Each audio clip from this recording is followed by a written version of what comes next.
Okay, the finished product of my Carlos Madrileña. The simmering time is really long to make the tripes very tender. It's a slow cook thing, so all the flavors will come out from the herbs and the spices. So this is it. I just garnish it with cilantro and olives to make it authentic Spanish dish ordered by my cousin from Cuyo. Okay, he wants to taste my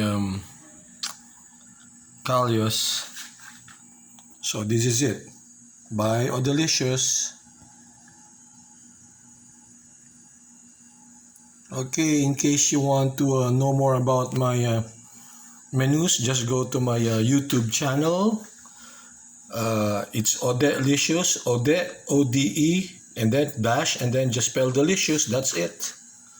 All my menus are there with prices, and if you want to order, just give me a private message.